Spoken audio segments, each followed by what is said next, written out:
Lousame acolleu a presentación dun libro que afonda nun dos capítulos máis intensos da súa historia, a explotación de wolframio nas minas de San Fins e o seu impacto social e económico.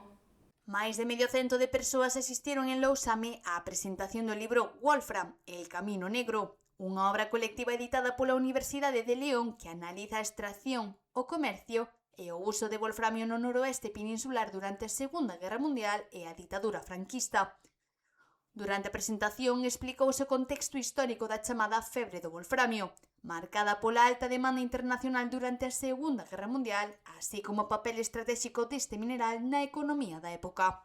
Fui investigando un poco, leyendo, y leía que había mucho aquí, había bibliografía, había documentales incluso, por toda esta zona, ¿no? Galicia estaba trabajando, de aquellas también, pues mucho sobre ese tema, pero desde luego en nuestra frontera nada, cero.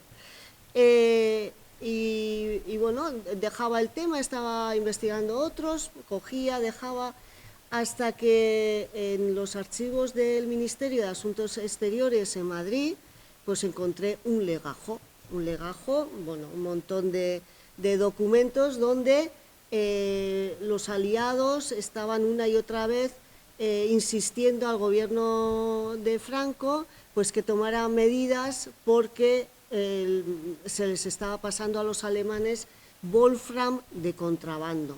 No caso de Lousame, o libro afonda na importancia das minas de San Fins, cunha etapa de explotación xa no século XIX baixo capital inglés que deixou infraestruturas e un notable aumento de produción, pero tamén unhas duras condicións laborais. Esta mina é abandonada polos alemáns e entra a fase española. A fase española de explotación española a través dunha empresa que se chama Grupo Minero Casallo, arranca nos anos 50, vai desde 1954 hasta que pecha a mina definitivamente, bueno, pecha antes, pero hasta que xa deixa de haber xente e traballadores ali, que é no 1978, que é cando marchan os 4 últimos contratados, que eran os vixiantes, vale?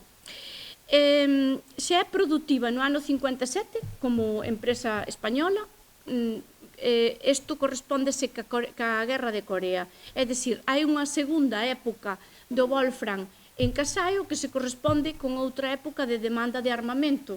Os relatos recollidos na obra lembran xornadas de máis de 12 horas, traballos en protección fronte ao pó de sílice e enfermidades como a silicose que marcaron xeracións de traballadores da comarca.